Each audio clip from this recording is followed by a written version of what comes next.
আগামী 15ই অক্টোবর জাতীয় সংসদের দক্ষিণ প্লাজায় জুলাই জাতীয় সনদ স্বাক্ষরিত হবে।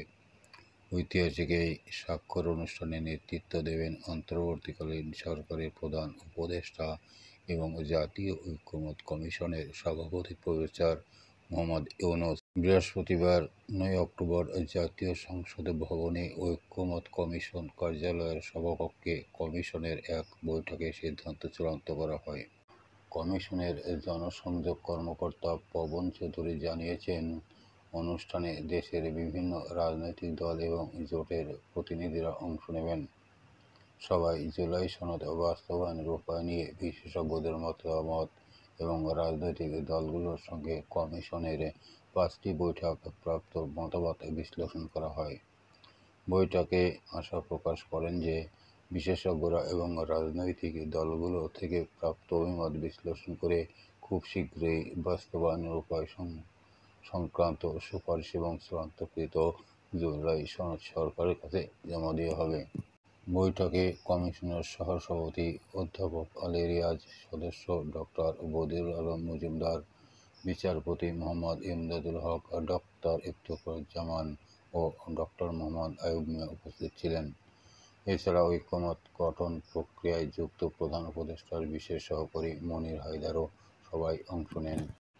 গত বছরের 5 আগস্ট রাজধানীর চারখালপুল এলাকায় 6 জনকে গুলি করে হত্যার ঘটনায় মানবতাবিরোধী অপরাধের অভিযোগে শেখ হাসিনা, স্বরাষ্ট্রমন্ত্রী আসাদুজ্জামান খান কামাল, সাবেক ডিএমপি কমিশনার হাবিবুর রহমান, আওয়ামী লীগের বিভিন্ন পর্যায়ের নেতৃবৃন্দ, গুলি চালানো পুলিশ সদস্য ও কমান্ড কর্তৃপক্ষকে দায়ী করে সাক্ষী হিসেবে জবানবন্দি দিয়েছেন এলজিআরডি ও ক্রীড়া মন্ত্রণালয়ের উপদেষ্টা আসিফ মাহমুদ সজীব ভূঁইয়া। জবানবন্দিতে আসিফ মাহমুদ বলেন, 2024 সালের 5 আগস্ট রাজধানীর চানখারপুলে আমার সামনেই পুলিশের গুলিতে 2 জন নিহত হন। 2018 সালের কোটা সংস্কার আন্দোলন থেকে শুরু করে কোটা পুনর্বহাল, হাইকোর্টের রায় এবং পরবর্তীতে বৈষম্য বিরোধী ছাত্র আন্দোলনের মাধ্যমে 2024 সালের গণ-অভ্যুত্থান পর্যন্ত ঘটনাপ্রবাহ তুলে ধরে তিনি বলেন, আমি 24-এর গণ-অভ্যুত্থানের বৈষম্য বিরোধী ছাত্র আন্দোলনের একজন সমন্বয়ক ছিলাম। আন্দোলনের এক পর্যায়ে বিভিন্ন গোয়েন্দা সংস্থার লোকজন আমাদের আন্দোলন প্রত্যাহার করতে যোগাযোগ করেন। ডিবি কার্যালয়ে আটকে রাখার সময় আমাদের বারবার বলা হয়, প্রধানমন্ত্রী ও স্বরাষ্ট্রমন্ত্রীর নির্দেশে আমাদের সেখানে আনা হয়েছে। আন্দোলন প্রত্যাহার রাজি না হলে আমাদের হত্যা করা হবে এমন নির্দেশ রয়েছে। তবে তারা ডিবি দয়া করে আমাদের বাঁচিয়ে রেখেছেন। চানখারপুলের হতাহতের ঘটনা বর্ণনা করে তিনি বলেন, ওই দিন আমার সামনেই পুলিশের গুলিতে 2 জন নিহত হন। পরে জানতে পারি সেখানে 6 জন আন্দোলনকারীকে গুলি করে হত্যা করা হয়। পুলিশ চায়নি রাইফেল ও শটগান ব্যবহার করে। সেদিন বেলা 1:30টার দিকে আমরা জানতে পারি শেখ হাসিনা পদত্যাগ করে দেশ ছেড়ে পালিয়ে গেছেন। এই হত্যাকাণ্ডের জন্য শেখ হাসিনা, স্বরাষ্ট্রমন্ত্রী আসাদুজ্জামান খান কামাল, সাবেক ডিএমপি কমিশনার হাবিবুর রহমান, আওয়ামী লীগের বিভিন্ন পর্যায়ের নেতৃবৃন্দ, গুলি চালানো পুলিশ সদস্য ও কমান্ড কর্তৃপক্ষকে দায়ী করে আন্তর্জাতিক অপরাধ ট্রাইব্যুনালে সাক্ষ্য দেন আসিফ মোহাম্মদ সজীব ভূঁইয়া। বিচারপতি মোহাম্মদ গোলাম মুর্তজা মজুমদারের নেতৃত্বাধীন 3 সদস্যের আন্তর্জাতিক অপরাধ ট্রাইব্যুনাল আজকের সাক্ষ্য গ্রহণ মুলতবি করে আসিফ মাহমুদের অবশিষ্ট সাক্ষ্য গ্রহণের জন্য আগামী 16 অক্টোবর দিন ধার্য করেন। ট্রাইব্যুনালে আজ প্রসিকিউশন পক্ষে উপস্থিত ছিলেন চিফ প্রসিকিউটর মোহাম্মদ তাজুল ইসলাম, প্রসিকিউটর মিজানুল ইসলাম, গাজী এম.এইচ. তামিম সহ অন্যান্য প্রসিকিউটররা। এছাড়া আসামিপক্ষের আইনজীবীরাও উপস্থিত ছিলেন। গত বছরের 5 আগস্ট রাজধানীর চানখারপুল এলাকায় 6 জনকে গুলি করে হত্যার অভিযোগ মানবতাবিরোধী অপরাধের মামলায় গত 14 জুলাই আন্তর্জাতিক অপরাধ ট্রাইব্যুনাল ঢাকা মহানগর পুলিশের ডিএমপি সাবেক কমিশনার হাবিবুর রহমান সহ 8 আসামির বিরুদ্ধে আনুষ্ঠানিক অভিযোগ গঠন করেন। এই মামলায় যাদের বিরুদ্ধে অভিযোগ গঠন করা হয়েছে তারা হলেন সাবেক ডিএমপি কমিশনার হাবিবুর রহমান, সাবেক যুগ্ম কমিশনার সুদীপ কুমার চক্রবর্তী, রমনা অঞ্চলের সাবেক অতিরিক্ত উপ-কমিশনার শাহ আলম মোহাম্মদ আখতারুল ইসলাম, রমনা অঞ্চলের সাবেক সহকারী কমিশনার মোহাম্মদ ইমরুল, শাহবাগ থানার সাবেক পরিদর্শক মোহাম্মদ আরশাদ হোসেন, কনস্টেবল মোহাম্মদ সুজন হোসেন, ইমাজ হোসেন ও নাসিরুল ইসলাম।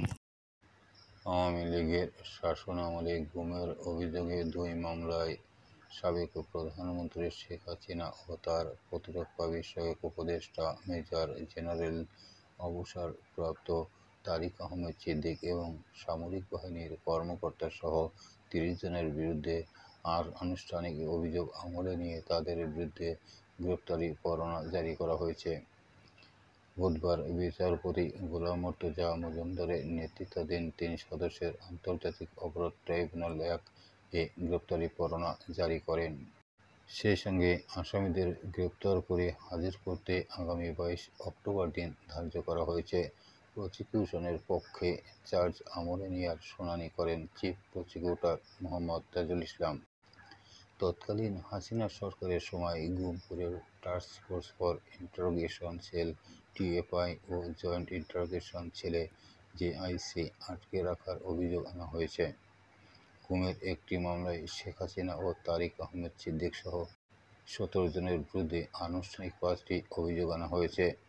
গুমের অপর মামলায় শেখ হাসিনা ও তারিক সিদ্দিকী সহ ১৩ জনের বিরুদ্ধে আনুষ্ঠানিক ৫টি অভিযোগ আনা হয়েছে।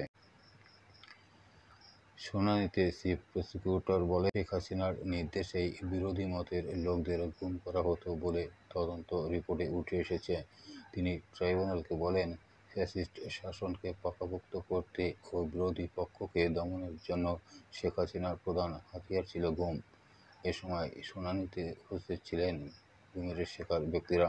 মোহাম্মদ তাজুল ইসলাম আরও বলেন, অন্তত ৬টি সংস্থা ৩ ধাপে বিগত ১৬ বছর ধরে গুমের ঘটনায় ট্রাইব্যুনালে জমা দেওয়া তদন্ত রিপোর্টে যুক্ত করা হয়েছে। গুম কমিশনের রিপোর্টও উঠে এসেছে সরকারের কয়েকটি আইনশৃঙ্খলা বাহিনী গুমের সঙ্গে জড়িত। এদের মধ্যে ডিজিএফআই ও র্যাবের গোয়েন্দা ইউনিট, যাদের কয়েকজন এখনও বাহিনীতে কর্মরত রয়েছেন। শুনানি শেষে এক প্রক্রিয়ায় গুমের শিকারে ব্যক্তিরা তাদের দুর্বিষহ অভিজ্ঞতার কথা সাংবাদিকদের সামনে তুলে ধরেন। এ সময় ট্রাইব্যুনালের কাছে ছাত্র জনতার গণ-অভ্যুত্থানের মুখে গত বছরের ৫ আগস্ট দেশ ছেড়ে ভারতে পালিয়ে সাবেক প্রধানমন্ত্রী শেখ হাসিনা বর্তমান তিনি সেখানে অবস্থান করছেন।